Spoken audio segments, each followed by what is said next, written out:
வணக்கம். ஐயா சு. வெங்கடேசன் அவர்கள் எழுதிய வீரயுக நாயகன் வேல்பாரி பகுதி 56. கபிலர் மயக்கம் தெளிந்து எழுந்த பொழுது உதிரன் குடிலில் இல்லை. எப்பொழுதும் உடனிருக்கும் உதிரன் எங்கே போனான் என்று சிந்தித்தபடியே புறப்பட ஆயத்தமானார். பொழுது நண்பகலை கடந்திருந்தது. பாரியின் மாளிகையில் இருந்துதான் அவருக்கு உணவு வருகிறது.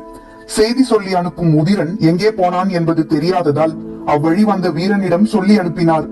சிறிது நேரத்தில் உணவு வந்தது. உண்டு முடித்தார். உதிரன் இதுவரை தன்னிடம் சொல்லாமல் போனதில்லையே என எண்ணியபடியே கூத்துக்களம் நோக்கி புறப்பட்டார். கூத்துக்களத்தின் பாட்டாப்பிரையில் எந்நேரமும் பெரியவர்கள் உட்கார்ந்து கதை பேசிக் கொண்டிருப்பார்கள். கதையென்றால் அவை வெறும் கதைகள் அல்ல, எல்லாம் கண்டுபிடிப்புகள். மின்னல் ஒளியில் மலரும் மலர் ஒன்று உள்ளது என்பதை அவர்கள் கபிலரிடம் சொன்ன பொழுது அவரால் அதனை கற்பனை செய்யவே முடியவில்லை. அவர்கள் சொன்னார்கள், மின்னல் ஒளிக்கு தாழம்பூ மலரும். எப்பொழுதும் அடிவயிற்றில் தொங்கும் குட்டியை கைவிடாத குரங்குகள் இடியோசை கேட்ட கணம் கைவிடும் என்று. குறிஞ்சியின் மக்கள் இயற்கையை அறிந்துள்ள விதம் கணந்தோறும் வியப்பை உருவாக்கக்கூடியது. அவர்கள் புல் பூண்டு, யானை, புலி, பாறை, வேர் என எதை பற்றி பேசினாலும் எல்லாம் தலைமுறை தலைமுறையாய் சேகரித்த அறிவின் சேர்மானமாய் இருக்கிறதே என வியந்தபடி உட்கார்ந்திருந்தார் கபிலர். நேற்றைய மயக்கமும் 4 நாள் கிறக்கமும் தெளியும் முன் பாட்டாப்பிரை பெருசுகள் மீண்டும் கிறக்கி மயக்கினர். எங்கே தேக்கனை காணவில்லை என கேட்டார் கபிலர். பாழிநகர் வரை போயுள்ளான், இன்னும் சிறிது நேரத்தில் வந்து விடுவான் என்று சொன்னார் தேக்கனின் வயதொத்த பெரியவர். உடனிருந்த இன்னொருவர் சொன்னார், வழக்கமாக மேல் மாடத்தில் தானே சந்திப்பீர்கள், நீங்கள் அங்கே போங்கள், அவன் வந்ததும் அனுப்பி வைக்கிறோம். பதிலை கேட்ட கபிலர் மறுத்து தலையாட்டியபடியே கூறினார், இல்லை, அங்கே போனால் குவளையை கையில் எடுக்காமல் பேச முடிவதில்லை. கையில் எடுத்தால் என்ன பேசினோம் என்பது நினைவில் தங்குவதில்லை. எனவே அவரிடம் கேட்க வேண்டியதை இங்கு கேட்டுவிட்டுத்தான் மேல் மாடம் போவது என்ற முடிவோடு வந்துள்ளேன் என்றார். பெரியவர்களுக்கு அவர் சொல்வது சரி என்றுதான் பட்டது. சரி, அவரிடம் என்ன கேட்க போகிறீர்கள்? செம்மாஞ்சேரலுடன் நடந்த போரின் முடிவு மட்டும்தான் எனக்கு நினைவில் இருக்கிறது. அப்போர் 3 நாள்கள் நடந்ததாக சொன்னார். முதல் 2 நாள்கள் என்ன நடந்தது என்று தெரிய வேண்டும். அது தேக்கனுக்கே தெரியாதே, பின்னப்படி உங்களுக்கு சொல்லுவான் என்றார் பெரியவர். அருகில் இருந்தவர் சொன்னார், அதோ வந்து கொண்டிருக்கிறாரே வாரிக்கையன், அவர்தான் அந்த போரை பாரியோடு சேர்ந்து வழி நடத்தியவர். அவரிடம் கேளுங்கள், சொல்வார் என்றார். சிறு தொலைவில் நடந்து வந்து கொண்டிருந்தார் வாரிக்கையன். தேக்கனை விட வயதானவர். ஆனால் உடல் அமைப்பை வைத்து வயதினை கண்டறிந்து விட முடிவதில்லை. கபிலர் பரம்புக்கு வந்த புதிதில் அது பெரும் குழப்பத்தை உருவாக்கியது. புரிந்து கொள்வது கடினமாகவும் இருந்தது. வேட்டூர் பழையனை விட வயதில் மூத்தவர் இவர் என்று அறிய வந்த பொழுது கபிலரால் நம்ப முடியவில்லை. சமதள மனிதர்களுக்கும் மலை மனிதர்களுக்கும் வயதானதை காட்டும் குறியீடாக இருப்பது நரைமுடி மட்டுமே. அதனை வைத்துத்தான் பொதுவான தன்மையோடு வயது முதிர்ந்தவர் என துணியலாம். ஆனால் வயதின் காரணமாக பல் உதிர்ந்து பொக்கைவாய் ஆவதென்பது மலை மக்களிடம் இல்லாத ஒன்றாய் உள்ளது.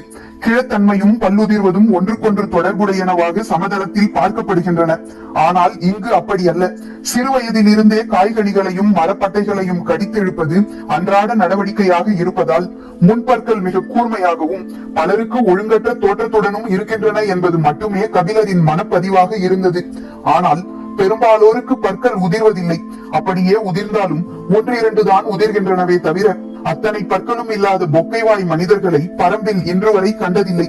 வாரிக்கையனை முதலில் பார்த்த பொழுது அவர் தேக்கனை விடவும் வேட்டூர் பழையனை விடவும் வயதில் மூத்தவர் என்பதை கபிலரால் நம்ப முடியாததற்கு காரணம் தென்னங்காயை பல்லால் கடித்தெழுத்தபடியே அவர் கபிலரோடு பேசிக் கொண்டிருந்தார் என்பதுதான். வாரிக்கையன் தளர்ந்த நடையில் மெதுவாக வந்து பாட்டாப்பிரையில் உட்கார்ந்தார். சின்னதாய் பெருமூச்சு வாங்கியது. சிறிது நேரம் கழித்து பேச்சை தொடங்கிய கபிலர் செம்மாஞ்சேரலுடன் நடந்த போரை பற்றிய விவரத்தை கேட்டார். வாரிக்கையன் கால் மடக்கி உட்கார்ந்தார். அது போரே அல்ல என்றார். 3 நாள்கள் போர் நடந்ததாகத்தானே சொன்னார்கள் என்றார் கபிலர். நாம் போர் நடத்தியிருந்தால் 3 பொழுதுக்குள் அது முடிந்திருக்க வேண்டும். பரம்பின் தன்மை தெரியாமல் செம்மாஞ்சேரல் மொத்த படையையும் கொண்டு வந்து கழுவாரி காட்டிலே நிறுத்திவிட்டான். நம்மில் ஒரு வீரன் கூட அவனது கண்ணீர் படாமல் அவனது மொத்த படையையும் அழித்திருக்க முடியும். அவ்விட அமைப்பு அப்படி என்றார். பின்னர் ஏன் அழிக்கவில்லை? போர் ஏன் 3 நாள்கள் நீடித்தது? அப்பொழுதுதான் நாங்கள் முதன்முறையாக திரள் கொண்ட குதிரை படையை கண்ணீர் பார்த்தோம். யவனர்களுக்கு மிளகினை ஏற்றுமதி செய்து அதற்கு கைமாறாக வலிமை மிகு குதிரைகளை வாங்கியது சேரர்கள் தாம். அதன் பின் தான் மற்ற 2 பேரரசுகளும் குதிரைகளை இறக்குமதி செய்ய தொடங்கின என்பது கபிலருக்கு தெரியும்.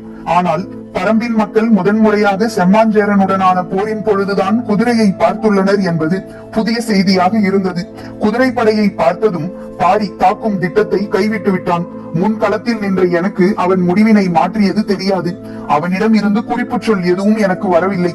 நான் பாறையின் உச்சி மறைப்புகளில் சிறு படையோடு நின்று கொண்டிருந்தேன். பாரியிடம் இருந்து எவ்வித ஓசையும் கேட்கவில்லை. செம்மாஞ்சேரலின் படை எங்களை கடந்து முன்னுக்கு போய்க் கொண்டிருந்தது. நாங்கள் பாறையின் மேல் மறைப்புகளில் நின்றிருந்தோம். பாரி மொத்த படையையும் பின்னுக்கு நகர்த்தி உள்காடுகளுக்குள் போய்விட்டான். செம்மாஞ்சேரலும் தொடர்ந்து போய்க் கொண்டிருந்தான். அவனது குதிரைப்படை மிக வலிமையானது. எனவேதான் அவன் துணிந்து காடுகளுக்குள் நுழைந்து கொண்டிருந்தான். குதிரைகள் ஒன்றுக்கு கூட சேதாரம் ஆகக்கூடாது, அனைத்தும் பரம்புக்கு வேண்டும் என்று கூறிவிட்டான் பாரி. திட்டத்தை அதற்கு தகுந்தாற் போல் மற்றவர்கள் மாற்றிவிட்டார்கள்.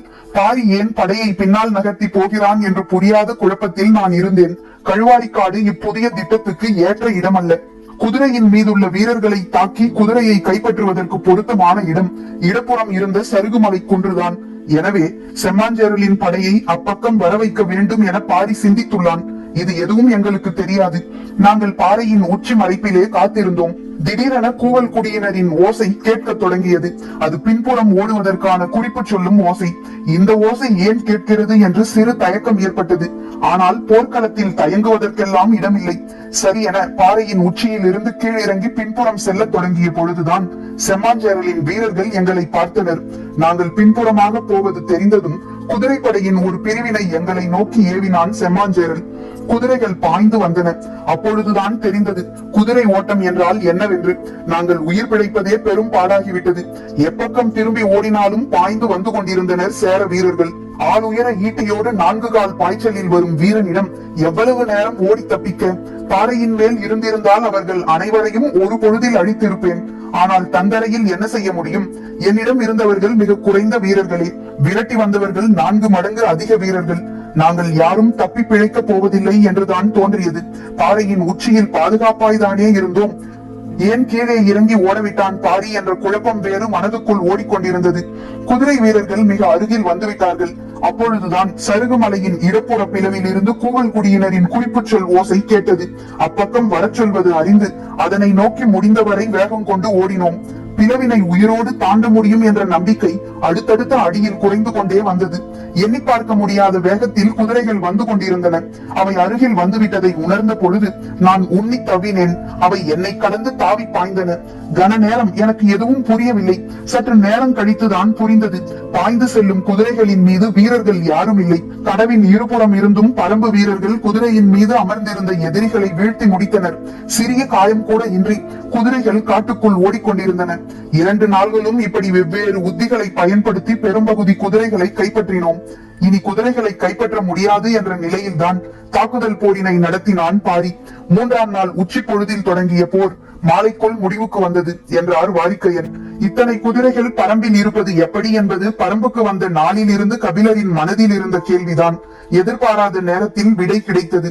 வாரிக்கையன் செம்மாஞ்சேரலுடனான போரினை சொல்லி முடித்ததும் அருகிருந்த பெரியவர் கைப்பற்றிய குதிரைகளை காட்டின் தன்மைக்கு ஏற்ப எப்படியெல்லாம் பயிற்றுவித்தோம் என்பதையும் இத்தனை ஆண்டுகளில் குதிரைகளின் எண்ணிக்கை பல மடங்கு அதிகரித்ததற்கான காரணத்தையும் விரிவாக விளக்கினார். எதிர்பாராத பல செய்திகள் கபிலருக்கு கிடைத்தன. அவர் வாரிக்கையன் சொல்வதை முழுமையாக கேட்டு முடித்தார். நடந்ததை சொல்லி முடித்த பின் சிறிது நேரத்தில் புதிய கேள்வி ஒன்று மேலெழுந்து வந்தது. தேக்கன் ஏன் அப்போரில் கலந்து கொள்ளவில்லை? யாரும் இதனை எதிர்பார்க்கவில்லை. கபிலர் போரை அறிந்து கொள்ளும் ஆர்வத்தில் தான் கேட்கிறார் என்றுதான் விளக்கமாக கூறினார்கள். ஆனால் சொல்லப்பட்ட பதிலுக்குள்ளிருந்து தாங்கள் சந்திக்க விரும்பாத ஒரு கேள்வி மேலெழும் என்று யாரும் நினைக்கவில்லை. அனைவரும் சற்றே அமைதியாயினர். கபிலருக்கு காரணம் புரியவில்லை. வாரிக்கையன் சொல்லட்டும் என்று மற்றவர்கள் காத்திருக்கிறார்களோ என்றுதான் முதலில் நினைத்தார். ஆனால் வாரிக்கையன் எதுவும் சொல்வது போல் இல்லை. அமைதியே நீடித்தது. உங்களின் வலதுகால் நடுவிரல் பிறக்கும் போதே இப்படித்தான் சிரித்து மடங்கி இருந்ததா என கேட்டார் எதிரில் இருந்த பெரியவர். அனைவரும் இந்த உண்மையை பகிர்ந்து கொள்ள மறுக்கின்றனர். அதனாலேயே வேறு ஒன்றை பற்றி பேச விருப்பப்பட்டு எனது விரலை பற்றுகின்றனர் என கபிலருக்கு தெரிந்தது. விரலை பற்றி பின்னர் பேசுவோம். தேக்கன் ஏன் போரிலே ஈடுபடவில்லை என மீண்டும் கேட்டார். விரல் பற்றி விளக்கம் கேட்ட பெரியவர் தான் சொன்னார். பூண்டு பானம் கிடைத்து ஊரே மகிழ்ந்திருக்கும் பொழுது அதனை நினைவுபடுத்த வேண்டாமே என்றுதான் சொல்லி வார்த்தையை முடிக்காமல் இழுத்தார். எல்லோர் மனதையும் கவலை கொள்ளச் செய்யும் கேள்வியாக இது இருக்கும் என கபிலர் எதிர்பார்க்கவில்லை. அப்படி என்றால் வேண்டாம் என்று அவர் முடிவுக்கு போகும் பொழுது வாரிக்கையன் தொடங்கினார். காட்டை நாம் ஒருபோதும் அறிந்து கொள்ள முடியாது. இவ்விடம் இந்த பதிலை எதிர்பார்க்கவில்லை கபிலர். இந்த உண்மை நமக்கு தெரியும். ஆனாலும் அவ்வப்போது இயற்கை நமக்கு தாங்க முடியாத துயரத்தை கொடுத்து இவ்வுண்மையை நினைவூட்டிக் கொண்டே இருக்கிறது என்றார் வாரிக்கையன். கபிலர் சற்றே அதிர்ந்தபடி அவர் சொல்வதை கேட்டார். தேக்கனின் 3 மகன்களும் உயிரோடு இருந்தனர் என்று தொடங்கினார் வாரிக்கையன். தேக்கனுக்கு மகன்கள் இருந்ததையே கேள்விப்பட்டிராத கபிலருக்கு வாரிக்கையன் கூறிய சொற்கள் நெஞ்சில் யானை மிதித்ததை போல் இருந்தது. மூத்தவன் இளவயதுக்காரன், மற்ற இருவரும் சிறுவர்கள். வழக்கம் போல் சிறுவர்கள் இவ்வியூரை சுற்றி எங்கும் விளையாடி கொண்டு திரிவார்கள். விளையாட்டில் வழிமாறி சென்றார்களா அல்லது தெரிந்தே சற்று உள்ளே போய் விளையாடுவோம் என்று போனார்களா என்பது விளங்கவில்லை. சிறுவர்கள் இருவரும் அடுத்த குன்றை கடந்து கீழ் திசையில் இறங்கி இருக்கிறார்கள். தாகம் எடுத்திருக்கிறது. நீரோடையில் நீர் அருந்திவிட்டு கரையேறி சிறு தொலைவு போயிருக்கிறார்கள். நடுத்தரமான மரம் ஒன்றின் கீழ் இளைப்பாற அமர்ந்திருக்கிறார்கள். பொழுது மாலையை கடந்தும் அவர்கள் ஊர் திரும்பவில்லை. நேரமாக ஆக எங்களுக்கு ஐயம் கூட தொடங்கியது. இரவு பந்தம் ஏந்தி ஆளுக்கு ஒரு புறம் தேடத் தொடங்கினோம். பூச்சிகள், விலங்குகள், பறவைகள், நாகங்கள் என எத்தனையோ வகையில் குழந்தைகளுக்கு ஆபத்து வரலாம். ஆனாலும் இருவர் சேர்ந்து போனதால் எப்படியும் வந்து விடுவார்கள் என்ற நம்பிக்கை இருந்தது. இரவு முழுவதும் தேடியும் அவர்களை கண்டறிய முடியவில்லை. மறுநாள் காலை மீண்டும் பல குழுக்களாக பிரிந்து காடுகளுக்குள் போனோம். பொழுது சொல்லி புறப்பட்டு போனோம். தேக்கன் ஒரு குழுவில் போனான். நான் ஒரு குழுவில் போனேன். பாரி ஒரு பக்கம் போனான். முடியன் ஒரு குழுவில் போனான். மறுநாள் நள்ளிரவு சொல்லிய பொழுதுக்கு எல்லா குழுக்களும் எவ்வியூர் திரும்பின. யாராலும் சிறுவர்களை கண்டறிய முடியவில்லை. என்ன செய்யலாம் என்று சிந்தித்துக் கொண்டிருந்த பொழுதுதான் தேக்கனின் மூத்த மகன் ஊர் திரும்பவில்லை என்ற இன்னொரு உண்மை தெரிய வந்தது. அவன் கீழ் திசை போன குழுவில் சென்றான். அப்பகுதியில் தான் ஏதோ ஆபத்து இருக்கிறது என்ற முடிவுக்கு வந்தோம். அனைவரும் அப்பகுதிக்கு போகலாம் என புறப்பட்ட பொழுதுதான் செம்மாஞ்சேரலின் படை புறப்பட்ட செய்தி வந்து சேர்ந்தது. வேறு வழி இல்லாமல் எங்கள் எல்லோரையும் போருக்கு அனுப்பி வைத்துவிட்டு தேக்கன் மட்டும் சில வீரர்களோடு அத்திசை நோக்கி போனான். 2 நாள்கள் தேடி இருக்கின்றனர். எதுவும் அறிய முடியவில்லை. குகைகள், பிளவுகள், பள்ளங்கள், பெருமரப் பொடவுகள், அடர்புதர்கள் என எல்லா இடங்களிலும் தேடியுள்ளனர். அவர்களுக்கு எந்த தடயமும் கிடைக்கவில்லை. நாள் ஆக ஆக தேக்கனுக்கு நம்பிக்கை கூட தொடங்கியது. ஒருவேளை அவர்கள் இறந்திருப்பார்களே, ஆனால் அந்த உடல்களை தின்ன கழுகுகளும் இன்ன பிற பறவைகளும் வட்டமிட தொடங்கி இருக்க வேண்டும். சிறுவர்கள் இருவரும் ஒரே நாளில் தான் தொலைந்துள்ளனர். எனவே இந்த 3 குன்றுகளை தாண்டி அவர்கள் போயிருக்க முடியாது. இப்பகுதியில் பறக்கும் பறவைகளை வைத்து நம்மால் எளிதில் கண்டறிந்து விட முடியும். ஆனால் இங்கே ஊன் உண்ணும் பறவை எதுவும் தென்படவில்லை. எனவே அவர்கள் இறக்கவில்லை. ஏதோ ஆபத்தில் சிக்கியுள்ளனர் என்ற முடிவுக்கு போனான். என்ன ஆபத்து என்பதை ஊகிக்க முடியவில்லை. இம்3 குன்றுகளில் பெரும் பாறை பிளவுகளோ ஆற்று பள்ளங்களோ எதுவும் இல்லை. வேறெங்கு சிக்கி இருப்பார்கள் என தெரியாமல் திகைத்த பொழுதுதான் நடுத்தரமான மரம் ஒன்றின் அடிவாரத்தில் மூவரும் கிடப்பதை வீரர்கள் பார்த்துள்ளனர். தொலைவில் அதனை பார்த்தவுடன் ஓசை எழுப்பி தேக்கனுக்கு கூறியுள்ளனர். கதையை சொல்லிக் கொண்டிருந்த வாரிக்கையன் வார்த்தைகளை தொடராமல் நிறுத்தினார். கேட்டுக்கொண்டிருந்த கபிலர் மூர்ச்சையானது போல் இருந்தார்.